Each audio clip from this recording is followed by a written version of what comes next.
Welcome to the Essence of Health Tea Time Podcast. I am your host, Dr. Shayla Toombs-Withers. As a double board certified family and obesity medicine physician with over 12 years of experience in medicine, I teach motivated individuals how to achieve their desired quality of life while preventing and reversing chronic diseases. It's tea time. Welcome to part 2 of the Tea on Fueling Your Body to Health with my special guest, Zsa-Zsa Porter, plant-based triathlete, restaurateur, military wife, mom, and author. And she'll be sharing more with us about her plant-based restaurant, how she incorporates her diet into her lifestyle, and how she continues to encourage others through community of the sport, as well as with her new book. So stay tuned. I'll pivot sort of a little bit. What would you say has been the toughest race that you've ever done? And how did you power through that particular race? I'm sure this one was tough for sure for, that set of reasons. I feel like Cozumel might have been the toughest because though I would have liked to go there to compete, I had to remind myself that it's okay not to be okay. And that though I was in the middle of a competition, I was there for a particular purpose. And I had to remember my why. My why was to finish. I didn't have a particular time goal. I didn't go there saying, I was going to kill it on this leg and I wanted to finish, the swim, bike, or run at a certain time. I honestly just wanted to get to the finish line. I wanted to enjoy the experience. And so I felt that I was kind of battling myself a little bit mentally. It was mentally hard. I cried at the beginning of the start, just trying to focus, remembering that, I put my mom in that space and I put her on the side, her ashes on the side of the island where it was the toughest. So that once I got there, I could remember why I was out there and that though things are going to be hard from here on out, not having my mom, that, I could do anything, I can do hard things. And so I think that one was mentally tough. Plus, I was a little out of shape because I was talking to her about doing it while I was sitting with her on the couch. It's very easy to commit to something that's a few months away when you're just sitting down talking. And I couldn't train like I would have liked to because sometimes I would come home from a long run and she'd be walking around and stumble, and I didn't want the kids to find her on the floor. So it was kind of difficult to do that race knowing that I wasn't at my top shape and I was mentally drained. But I think because I remembered why I was there and what my purpose was, I held on to that to complete that journey. So I think that was the toughest, not because of the course, but because it just takes a lot of mental toughness to compete like that when you're not completely okay. Right, right. That's a perfect example. One of the things that I teach clients is regarding mind-body balance and the concept of the interconnectedness of your mindset, your mental health, along with your nutrition, as well as how you move your body, and how all of those things are interconnected into achieving health and wellness and even sustainable health. You talked about the fact that your fitness wasn't at the top tier that you would have liked it to be or what it typically was, but you continue to eat the healthy foods that you eat. In your mindset, you had already, you had your why and your motivation there, and even with your base level of fitness. So having that balance between those key components showed that importance and just your ability to be able to achieve and get to that finish, get to the start line, first of all, and even get through to that finish line. So that's amazing. Just showing that example of how that interconnectedness really works for an individual. One of the other things that I like to focus on with this podcast is health disparities in educating individuals regarding improving our health and access to healthcare and those things. One of the paragraphs in your book was regarding health disparities for people of color. So, can you just elaborate for us on how you feel proper nutrition can help generations of color to prevent chronic disease? Yeah. So, one of the things that was really difficult for me when the pandemic first hit is that I noticed that people of color were dying at a significant rate. And there were several areas in which, sometimes we call it food deserts, Mhm. where access to fresh foods and, fresh vegetables and fresh fruits just weren't available in some areas. And I definitely wasn't able to, travel to certain places, but, just right in my backyard off of West Boulevard was an area where a local supermarket wasn't available. And that's where I decided to put Exposed Vegan, a plant-based restaurant. I found there that some people came to the restaurant just for some fresh spinach. There wasn't a supermarket in walking distance. So if you didn't have a car, didn't have access to fresh fruit and vegetables. And there were many that were suffering from something could be considered as preventable diseases, or they were just letting me know, I'm pre-diabetic and I need to do better. My pressure is high. Sometimes the restaurant was feeling as if it was a beauty shop or barber salon, but Mm. because people would come in and tell us everything that was going on with them. Mhm. And, we had a very limited menu to start off with, but we expanded it to help people their diet. And we found in several months, people would come back and say, my doctor said this, I've improved my health in this way. And without them having access to that or having the local education, that, things could have went in the other direction. So I'm really thankful that I was able to pull, a few employees together to create an area and to help educate many people that were suffering at the beginning of the pandemic. Yeah, yeah. That's awesome. Right. And that's funny you say that, they would come in and kind of tell you all of their problems. But I feel like, I those think I folks. had to text you a couple of times like, Yeah. I'm Yeah. not a physician. Right. I'm But I saying feel the like right that, thing. I applaud you too, because whatever you were telling them in your message is that you are promoting health and that, the food that you are offering to them is food that's gonna make them feel good and feel better and, have better health. And you weren't the local fast food place on the corner that's, just gonna give them something cheap and, you know, just to Yeah. get by, but you were actually giving them health. And so I feel like, that would be why they felt comfortable telling you those things. So yeah. That's great. And then, I have to ask, so with all that you've been training for long course, you've been mom, wife, daughter, doing all the things. What inspired you to write a book in the midst of all of that? You know, in running, I guess all over the world. Because now I've done a marathon in South Africa and in Greece. I guess I can say that now. That so many asked me about the food in the restaurant and recipes and, trying to ship plant-based meals that don't have any preservatives. It was just hard for me to reach people. And I mentioned to my mom, honestly, when, I wanted to document the journey of opening the restaurant and everything that I was doing as an athlete. It's just, I just didn't find it what people would consider as normal, even though I've met so many like yourself, we consider it normal, like, why not? But to so many others, it just wasn't normal to them. So I thought, I really need to document it. And then there were just so many people that I just couldn't connect with just being there on West Boulevard that I wanted to, just share the recipes. Like, why not?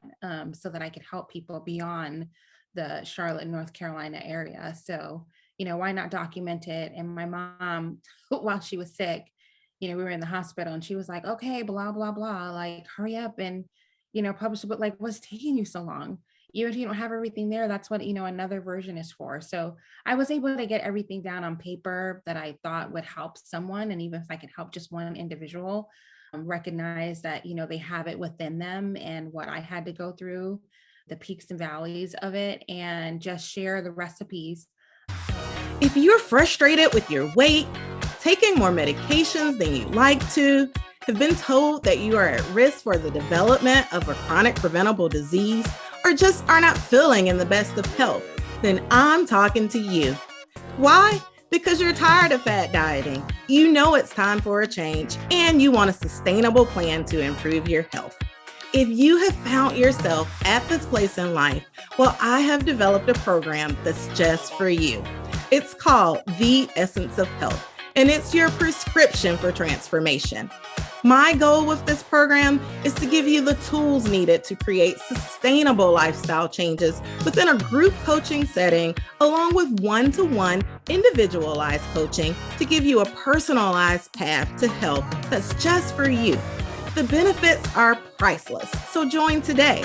Head on over to eohcoaching.com to learn more. The essence of health is in you. When I competed in 2 full Ironman back-to-back 6 days apart as a plant-based athlete, I wanted to share that journey with others when I did Chattanooga and Indiana 6 days apart. So many people said that, you can't do this unless you do, eat steak, or, you don't have enough protein. And I'm just not a talker like that, even though I'm talking now. I just find us demonstrating them and showing them what we do can prove the point. And so I wanted to make sure I wrote all of that down. And so I just wanted to help people more, not just the local level. Yeah, that's amazing. And even more amazing for those that don't know, Zsa-Zsa didn't just go pick any old Ironmans to do. She picked Chattanooga as one of her back-to-backs, which actually has an extra 4 miles on top of all those miles we previously discussed. Sure. I was so glad you came out here to see it. I was so excited. Oh gosh. So just, it's power in those plants, just shows you that, all of that proper fueling that you did to get to that start line, and throughout, it just had you fueled up and ready to go. And I had beet juice waiting for me in a cooler in the car as soon it was over. Like that totally helped me to drive to the next one. So I loaded myself up and had the same, everything that's in my cookbook. I ate everything that was in there to get for the next one. Yeah, I'm a firm believer in beets too. I mean, even when I was training long course, I had beet juice or beet smoothie or beet something every day of the week, because it really does, you can tell the difference, before you start using beets and after, with how much less inflammation you get. You're not as fatigued afterwards and sore, as much of that soreness is not there. And so, yeah, you definitely can feel that difference with those beets for sure. Now, another thing that I like that's resonated throughout your book, and that you've spoken a little bit about here already, is the power of community. One of the things that we know about community is that when we have a sense of community and we have community support, whatever that community looks like, a lot of us found virtual community through the pandemic. A lot of us have people physically there as a community for us, helps us to achieve or so with our goals. So how has having a community inspired you? I mean, I started it, this journey because I saw so many women that look like me in our community. One of the first that I saw complete a triathlon, well, at least she was doing a relay, was Dawn Davis Calhoun. She died of cancer. But I mean, I saw her on her bike, pigtails, red hair, and I was like, I think I could do that. And she was a member of Black Girls Run, which I'm also an ambassador for. And all these organizations where I just saw women that looked like me, women of all different nationalities just coming together in the endurance sport, whether they had children or single, like just all walks of life. And we just supported each other. And whether it was in person, because in Charlotte, there are so many great communities here between the Black Triathletes Association, Black Girls Run, RIPE, Realizing Your Full Potential, Try It for Life, so many groups of men and women, Black Men Run, because they've supported my restaurant significantly. Just the way we've supported each other has been amazing. And I've been able to share that with my children, like for them to see that this is how we support each other and this is how we build each other up. There's so much that you can kind of see on the news that may be negative. To see that in person, the positivity of that it's huge. It's huge for your mental health. And then for many of those and all those different groups, they've supported my restaurant significantly. And everything that I set the mission for just that area on West Boulevard, to bring people out, for them to see all different walks of life, walking and cycling and, eating the right things. It's really pushed me to even go past West Boulevard and, even go on the West Coast and, be a member of Outspoken. So, and expanding my community with that. So, just developing that sense of community and being a part of, strong people that are looking to do great things, I think just makes you a better person. Yeah. Yeah, for sure. I can, totally agree there. I will say the same. When I started out running, Black Girls Run was for sure a definitely, a big part of that and a big motivator, just to have other individuals who looked like you and who were all different shapes and sizes, but had this, common goal of that we're just going to get out there and move. And community does play a huge part of that. So yeah, thank you. What led you to opening your restaurant at the time that you did? Well, honestly, I was following you, Oh. and I was trying to help my kids understand what was going on with the pandemic. Why they needed to wear masks and Mhm. everything they were doing. And I think you held a webinar that me and the kids watched in the kitchen, and I was trying to help them to understand. And I think that it helped them to see you. It's one thing to see things on the news. Yeah. If Yeah. it's fake news, and Right. let them know that you were a friend of mine and they listened to everything that you said. They're like, Mom, like, we really gotta, make sure that we're watching what we're eating, washing our hands, wearing a mask. And it was all the things that you said that I honestly had just said, but it wasn't until an actual Yep. doctor say it through a Right. webinar that they actually believed it, whatever. But after that, I Oh, was I like, get it. oh, Even for my own kids, sometimes I have to show them another doctor because they don't believe doctor. me either. So. Gosh, I'm like, okay, well, I'm glad it worked. But then after that, I was like, well, what role do I have in all this? There has to be something that I can do to help people. Like, I admired everything that you were doing every day, everything that your husband was doing to make sure that you were safe. And, you'd come into the house, and I literally read everything, every post that your husband posted about, like, putting things in the garage and your scrubs. And I'm Right. like, gosh, Mhm. we're sitting at the house playing ping pong. Like, there's something else that we could be doing. So that's when I was like, well, I can cook. So I've often have these little YouTube videos where me and my son were making food. That was before I was vegan. And I would post, well, here's some things that I'm making at home. And so many friends were overwhelmed by it. Like, I thought I was helping. And the response was just like, we just can't cook like that.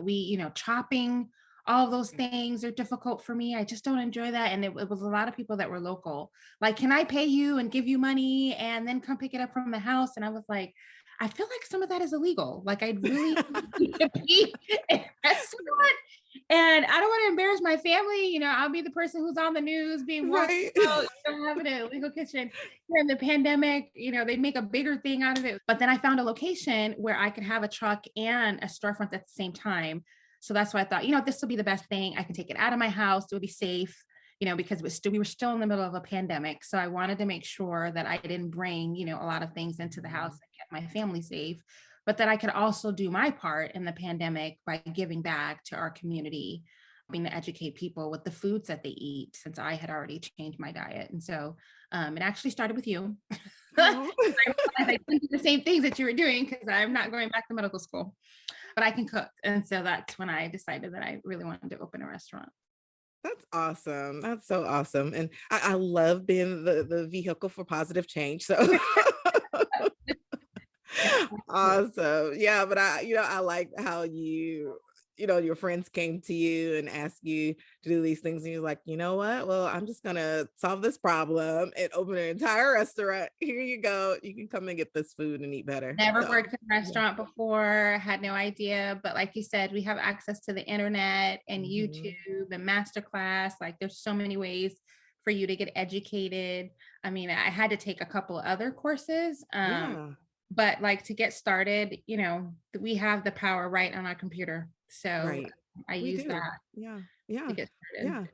Yeah, for sure. We have the power with the right motivation and mindset that we can do a lot of things. We can do wonderful things, and it's just all about the get up and go of it all, and the want for it. You open the brick and mortar store, but you also have the food truck, correct?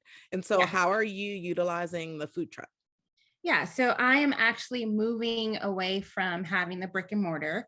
I really want to get out more. I want to do more workshops. And so I have a food truck. I've had it for over a year now, just about a year now.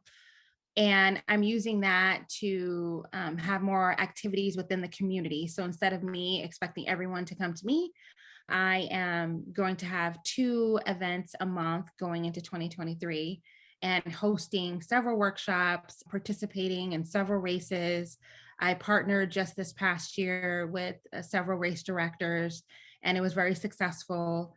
I've had facilitated 2 races myself, an exposed vegan 5K and a Juneteenth event.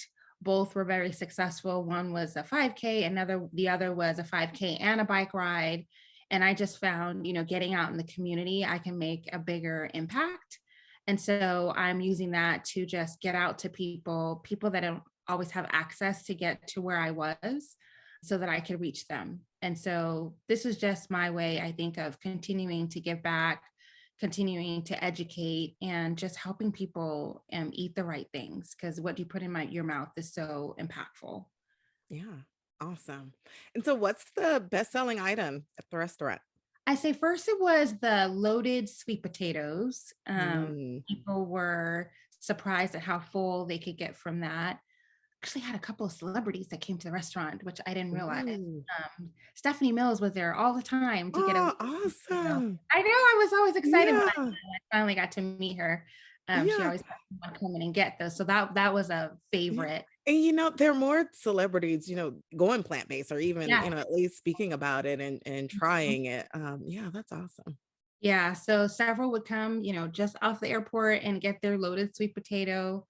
So that was a favorite, the Thelma bowl that I talked about originally. And then the juices. Whenever people wanted they considered it a detox or a cleanse. I just consider it, getting the veggies in your system faster and moving Right. things out faster. But the cool carrot and which is a carrot juice, and the love line juice were a top seller and a favorite. And then my son's vegan chocolate chip cookies. People would For travel sure. wherever. If they knew I was coming somewhere, I get a call. Can you please bring some of these cookies? So I'd have the cookie man help me, my Yeah. son, to make several chocolate chip cookies. So yeah, those were the Yeah. favorite.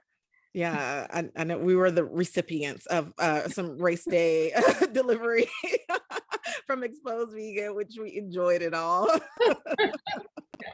for Yeah, sure. all of So different yes, stuff. yes, we My love the favorite race thing. day service. Yep. Oh gosh. And also now as a restaurateur and plant-based mom, so what healthy holiday dishes would you recommend for a family meal, or what are some of those things that are typically on your family table for holiday meals? You know, I'd say like I'm still doing like the typical dishes. I'm just not adding meat to them. But I also like in my cookbook, sometimes you want everybody else to like stay out of the kitchen while you're trying to get stuff together.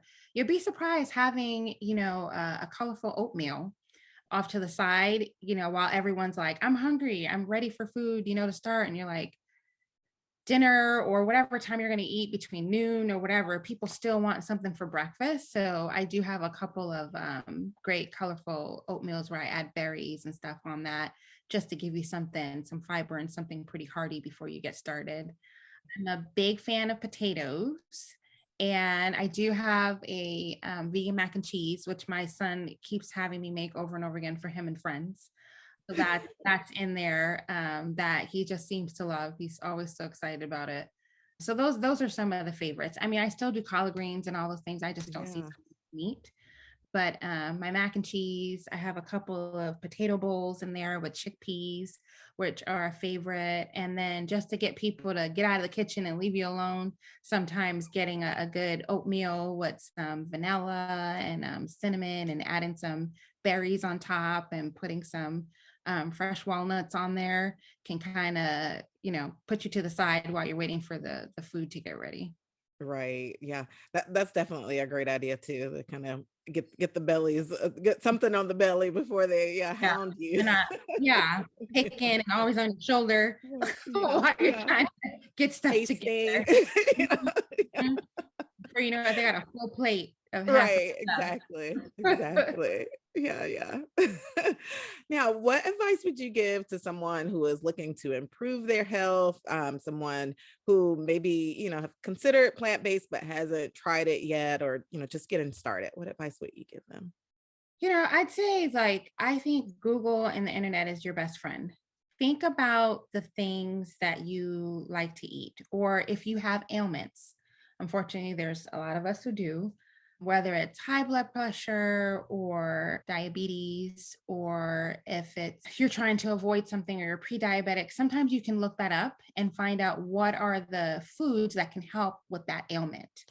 And that might help you change your diet a little bit more and just pick out the ones that are your favorite. There's quite a few folks that I know that have arthritis, and I tell them, why don't you look up the veggies that help, fight inflammation? Just Google that. Or there's some that say, you won't get enough protein. That is not true. Green vegetables give you protein. Yeah. Kale, spinach, asparagus, Brussels sprouts. Just look it up and say, Mhm. what green vegetables will give me protein, or which veggies give you protein. You will find a long list of them, and you'll be surprised that a combination of them will be a lot more protein that you will get in a steak, especially due to the size. And you also find that the steak is not going to digest itself. It's going to sit in your system versus you having those greens and letting those pass through your body. So it is not true that you cannot have protein from green vegetables. They all have protein in them. And if you Google it, you'll see how much each one has. And in my cookbook, I put every single recipe. That's really why I put that in there, so that you can see what is the protein count and the calorie count of everything, because you can still get protein through vegetables. Awesome. And if they are still confused at all about protein, I did an entire podcast episode about how do we get our protein in a Yeah, plant-based diet. yeah. Yeah, along with I the hit that scientific all studies as the to time. why, plant predominant protein is what you really want instead of meat-based protein anyway, for a number of I'll have to reasons. share So that with more people because I get that all yeah. the time. Oh yeah, for sure. It's one of the I Googled recently most common questions to ask a vegan, and that one of course was number one. Where do you get your protein? Protein. Right, right. We are not walking around, protein malnourished, so that's for sure. One of the other things I like to do with the podcast, we do an Ask the Expert segment. For our Ask the Expert segment, what is a way that you can saute vegetables without the use of oil? I don't use oil as much. You can steam veggies with water. I've had several people come in to the restaurant that couldn't have oil in their diet. And so you can definitely use steam and water. And you don't if you keep things on low, you don't have to. A lot of veggies have water within. So you Hmm. notice that when you're cooking something, and even if you did use oil, you notice there's a lot of liquid in there once you put a hood on, because there's already water within it. So you don't need oil to saute veggies. A lot of them have, especially peppers, mushrooms, all of those are filled with water. As long as you have just a little bit of water in there and you have it on a low temperature, you don't need oil to saute any of those veggies.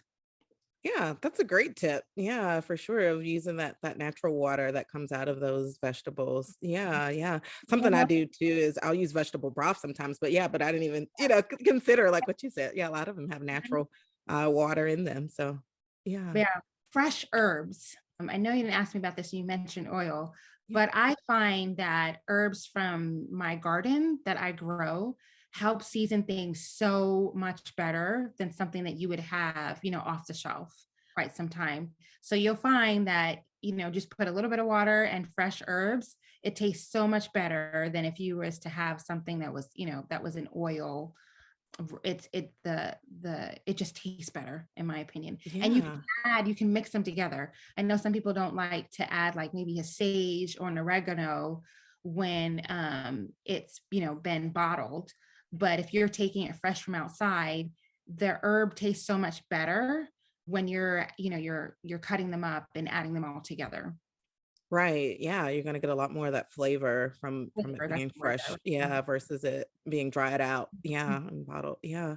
Oh, that's a great tip. So yeah, I hope folks took some notes there for sure. Yeah.